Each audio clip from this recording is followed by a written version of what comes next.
Black businesses were popping up like pimples all over the black community in South Chicago in the early 1900s. But there was one problem. Negroes refused to spend their money with them. Instead, they took their dollars elsewhere. Where was this elsewhere, and why did they prefer to take it there? That's what we're going to uncover as we continue our studies from the 1945 book, Black Metropolis, by St. Clair Drake and Horace Caton. Excellence. In 1938, Negroes in Bronzeville owned and operated some 2,600 business enterprises. Most of these were small retail stores and service enterprises on side streets, or in the older, less desirable communities. So 2,600 Negro businesses operating in the black community. As of now, it appears to be no shortage of Negroes who could supply the community needs, right? But watch this. There were also about 2,800 white businesses within the Black Belt. Whites owned just as many businesses as blacks did in the black Chicago neighborhood.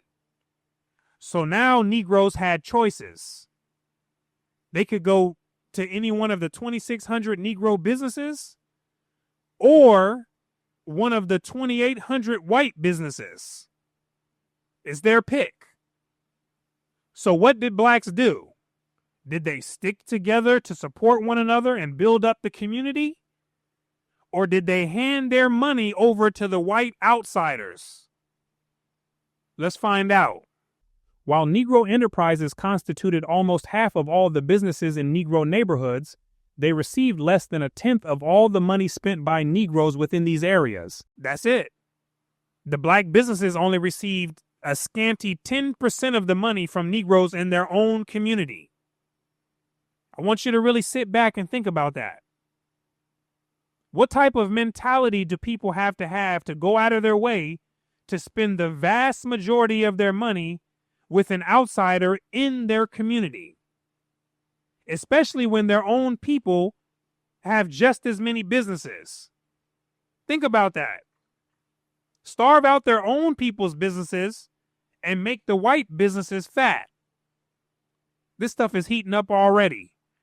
The odds have been against Negro merchants, and their behavior reflects their plight. The odds against the Negro merchants were lack of funds, lack of credit, lack of good business locations, and the heaviest odd was a lack of support from their own people, and their behavior reflected this circumstance.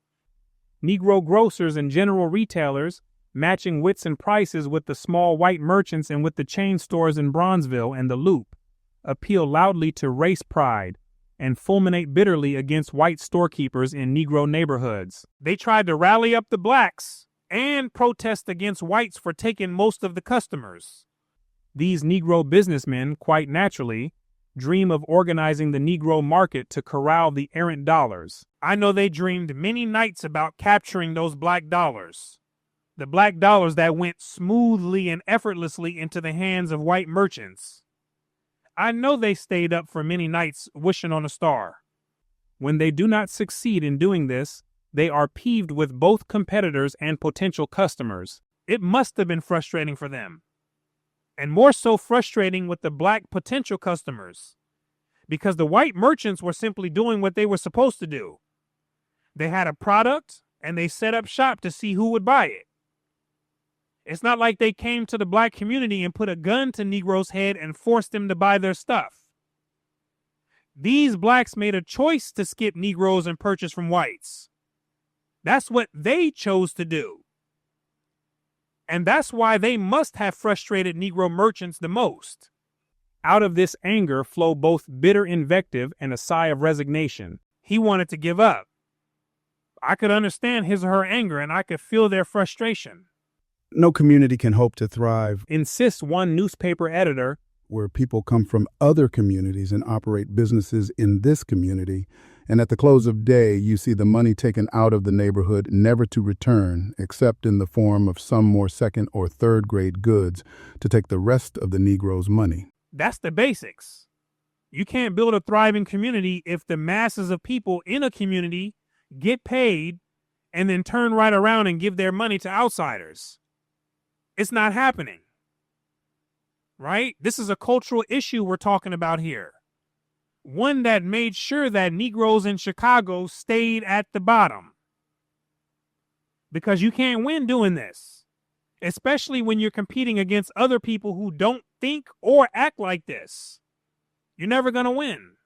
Awareness of the potentialities of the Negro market has evoked many protests, such as that of the Baptist minister who commented bitterly, "The Negro in Chicago spends billions on merchandise." And where did those billions go to? All of that money goes into the white man's pocket and then out of our neighborhoods. It started in the hands of Negroes who largely looked at the money they earned not as a tool to build up the community, but rather as a means to buy stuff for themselves. And because many of them viewed white goods and white businesses as superior to those of blacks, their money went right into white pockets easily, leaving the neighborhood to never return. Then when that money got into the white neighborhood, it was circulated multiple times amongst themselves. Now, what did this mean for blacks? It meant less jobs they could provide themselves. It meant more business failures. It meant less accumulation of money. And it meant minimal reinvestment in schools and other valuable institutions. All consequences of Negroes making the choice not to buy from Negroes. Pay attention. It is used to buy white men cars and homes, and their wives mink coats and servants. Our money is being used by the white man to pay us for being his cook, his valet, and his washwoman. Those were the lower level uses. But on a higher level, it was used to build more institutions and more businesses. In its most extreme form, the dream of controlling the Negro market visualizes a completely separate Negro economy. The idea is to be able to support ourselves instead of being wholly dependent on the white race, which is nearly impossible to do when Negroes only spent 10% of their money in their own community. That spending habit alone tells the story of independence not being a top priority for them. Despite this dream, 9/10 of Bronzeville's money is spent with whites, and this is why the Negro businessman complains that his own people do not support him. He had every right to complain. Bronzeville businessmen are convinced that one of the main problems facing them is the power of the white man's psychology. Negroes, they feel, have never learned to patronize their own. The degree to which people support the people they identify with is a reflection of people's culture. You either have it or you don't. The reason that people like the Hasidic Jews and Chinese Americans are so good at patronizing their own is because they have developed that habit collectively over generations, and it's now molded into the core of their culture. Black American culture was born in slavery, where that practice was never developed and then generationally passed along. That's why he says they never learned to patronize their own. Merchants are continually making such statements as the following, usually associated with one or two other complaints. I think that colored people will have to be educated to trade with each other. We know about Black Wall Street, Auburn Avenue in Atlanta, U Street in D.C., and a few other places where black support was strong. But these were exceptions, not the norm. The reality was that the colored people as a whole, not a few here and there, but as a whole, needed to be educated to spend their money with each other. I noticed that even now, what you would call the most substantial people on this street pass my store on their way to 31st Street to trade with some Jew merchant. Uh-oh. But having come in close contact with Jews as I did, I know they feel they can jive a Negro along and get his money. So he felt the Jews were slick and deceptive in their way of obtaining money from Negroes. Now, even if they were, it still takes two to conduct a transaction. He says that most of the well-off people on the street would just walk past his store and go and give their money to the Jews. So who can we really blame here? The proprietress of a beauty shop, who does not herself have white competition but who has had difficulty in securing a favorable location for her shop, was very bitter, using an epithet which Negroes would resent if applied by a white person. I think it is a shame that these old, dumb darkies will trade in those places. Do you see that word? Darkies.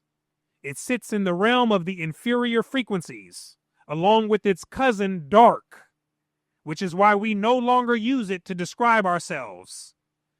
But she used that word darky deliberately, out of strong resentment for Negroes who kept giving their money to white businesses instead of their own.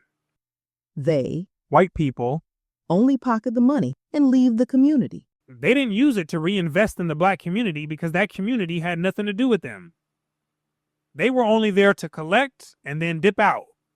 They will hire a few colored girls so they can get the business, but they aren't bothered about you after they get rich.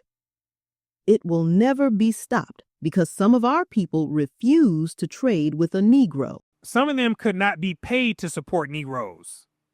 They refused to do it, just like the woman said. So what has to be understood is that people have the right to make their own decisions. You can't force people to buy Negro if they don't want to buy Negro. Right?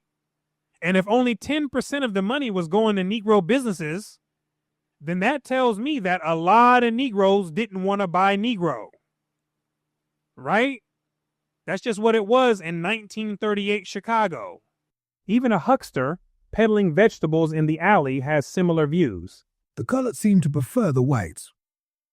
There was a white fella that came through the adder, and the colored used to bring their pans down to him. They would holler for me to come up to him, and then instead of really buying from me, would wait for him. Sometimes the rural southern origin of the Negro is blamed for this alleged slavery to the white man's psychology. Thus, a fairly successful grocer who felt that his customers patronized him only because they thought he fronted for a Jew was sure that These people are used to living on the farm and trading with the white man. They don't know any better. an unsuccessful cleaner and presser has this same view. 90% of Negroes in Chicago are from the South. And with that in mind, they feel as if they must buy from a white man or that a white man's commodities are better than those of a Negro. One woman offered an interesting variation on this Southern theme. They want to appear important, and many of them go to a white man's place just to make him wait on them. It is like getting revenge for not having had the opportunity of going into some white places in the South. The one sad thing is the Negro does not realize that he is hurting himself in doing this, for his group needs his trade to stay in business. She's right. Negroes didn't realize their buying habits were self-defeating. And to build as a community, they needed to really support one another. Now, remember, this was all during a time where blacks were forced to live in a community together. If they were going to make any cultural adjustments, this would have been the time. But the time was running out because 30 years later, the Fair Housing Act was passed and desegregation was largely in effect. So there was another generation to come after the people who we're learning about right now, before this added layer of liberty was open to blacks. And if the shift wasn't made by then, if the culture had not pivoted, then it would be too late. You see? But we're going to get more on this when the time comes. So for now, I thank you for your time and attention. My name is Brooklyn St. Michael. And I'll see you in the free world.